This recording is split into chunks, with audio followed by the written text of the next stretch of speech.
ஓம் நமோ நாராயணாய நமக. அன்புடன் இனிமையான காலை வணக்கம் நண்பர்களே. 10 முட்டாள் சேர்ந்தால் யாரை தலைவராக தேர்ந்தெடுப்பாங்க? முட்டாளைத்தான் தலைவராக தேர்ந்தெடுப்பாங்க.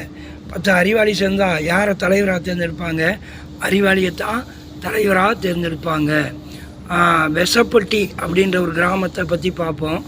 அந்த வெசப்பட்டி எங்கே இருக்குதுன்னு கேட்டிங்கன்னா, மக்குமங்கலம், மடையர்குளம், நாசகாரபுதூர், அடிடாபுரம், பிடிராமுத்தூர், வஞ்சம்பு நகரம், சூனியப்பட்டினம், கச்சேரி தொழுவு, இப்படிப்பட்ட ஒரு நகரங்கள் கிராமங்களுக்கு மத்தியில் தான் அந்த வெசப்பட்டி இருக்குது.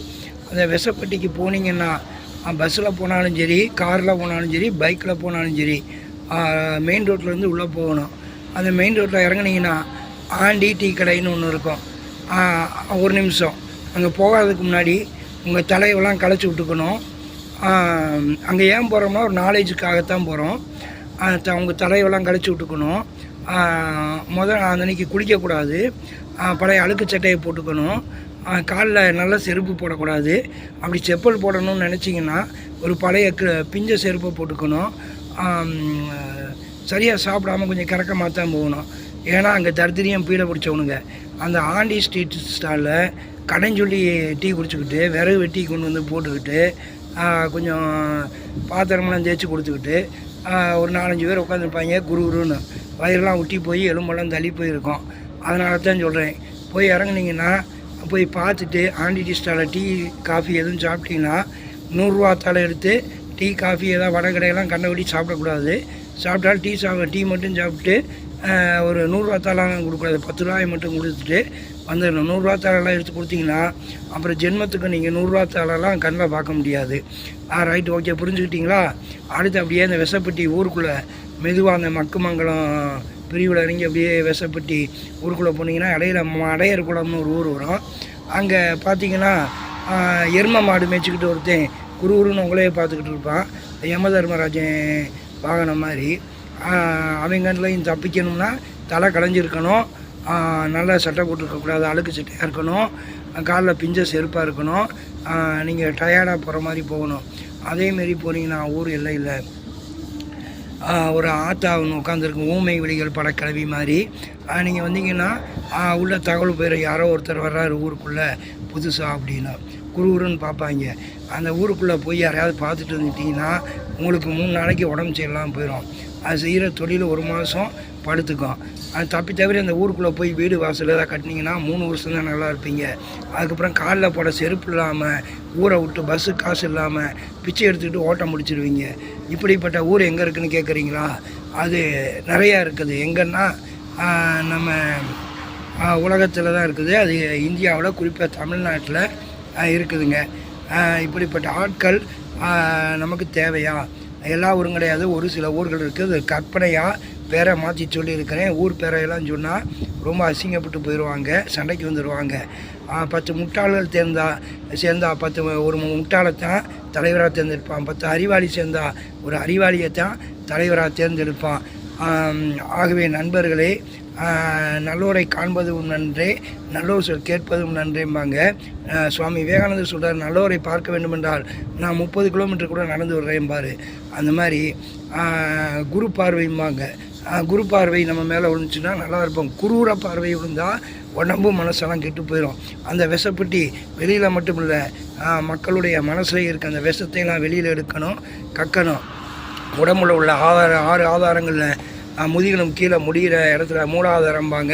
அதுக்கு மேலே பிறப்புறுப்புக்கு பின்பகுதி இருக்கக்கூடிய இடம் சுவாதிஷ்டானம்பாங்க. தொப்புளுக்கு நேர் பின்புறம் இருக்கக்கூடிய இடம் மணிப்புரகம்பாங்க. நெஞ்சுக்குடிக்கு நேராக பின்னாடி இருக்கக்கூடிய இடம் மூலாதாரம், சுவாதிஷ்டானம், மணிப்புரகம், அநாகதம்பாங்க. நெஞ்சுக்குடிக்கு பின்னாடி இருக்கக்கூடியதை தொண்டைக்குடிய விசுத்திம்பாங்க. இங்கே விசுத்தின்னு ஏன் தெரியுமா சொன்னாங்க? விஷத்தை சுத்தம் பண்ணக்கூடிய இடம் தான் விசுத்தி. அப்புறம் புருவ மத்தியில் இருக்கக்கூடிய இடத்த ஆக்ஞேயம்னு சொல்லுவாங்க நண்பர்களே. உச்சந்தலையில் இருக்கக்கூடிய இடத்த சகசிர ஆதாரம் அப்படிம்பாங்க, 7வது ஆதாரம். இந்த 6வது ஆதாரமாகிய இந்த புருவ மத்தி தான் 6 வடை வீடு, முருகப்பெருமானுடைய 6 வடை வீடுகளை குறிக்கும். உச்சந்தலைக்கு சகசிராதாரம். இப்படி வெட்ட வெளியில் இருக்க பரமாத்மாவை பற்றி உள்ளே இருக்கக்கூடிய ஜீவாத்மா வாழ்ந்தால் அந்த ஜீவாத்மா ஒளி உயிரின் மூலமாக, உயிர் மூச்சின் மூலமாக, மனதின் மூலமாக உடலில் வெளிப்படும் நண்பர்களை. இந்த இதெல்லாம் புரியணும் நண்பர்களே. இந்த விசப்பட்டி, மக்குமங்கலம், விசப்பட்டி, மக்குமங்கலம், மலையர்குளம், நாசகாரபுதூர், அடிடாபுரம், பிடிடாமுத்தூர், வஞ்சமா, வம்பு நகரம், சூனியப்பட்டினம் இப்படிப்பட்ட ஊர்களெல்லாம் இருக்கக்கூடாது நண்பர்களே. முட்டாள்கள் மாறணும், அறிவாளிகளாக மாறணும், அறிவாளிகளை தேர்ந்தெடுக்கணும் என்பதற்காகவே இந்த பதிவு. இந்த ஒரு முக்கியமான பதிவு. அந்த விஷப்பட்டியெல்லாம் நீக்கிவிட்டு இந்த விஷயமான ஊர்களை நாம் அறிய வேண்டும். இது புறமும் உள்ளது, அகமும் உள்ளது.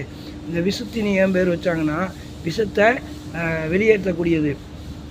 ஒருத்தனை பார்த்து போட்டு கொடுத்து வம்புழுத்து விட்டு முதலாளிகிட்ட வேலை இல்லாமல் பண்ணுறது கூட எண்ணம் வரும். ஒருத்தனுக்கு அந்த விஷமான எண்ணம் தொண்டைக்குழி வரைக்கும் வரும். வந்துச்சே பாவம், அவனை விட்டுறலாம், நண்பன் தானே அப்படின்னு தோணும். அவனை வம்புல மாட்டி விடக்கூடாது, வேலையை விட்டு நிற்கக்கூடாது, பிள்ளை விட்டு கஷ்டப்படும், அவன் நல்லாவே இல்லை. அந்த விஷத்தை சுத்தம் பண்ணக்கூடிய இடம் தான் இந்த விசுத்தி. சாப்பிட்ற சாப்பாடு இது வரைக்கும் தான் நல்லாயிருக்கு, இதுக்கு மேலே போனால் விஷமாக மாறிடுது, பாய்சனாக மாறிடுது, மோசனாக போயிடுது. மோசன் வந்தால் தான் வாழ்க்கையில் ப்ரமோஷன் வரும் நண்பர்களே.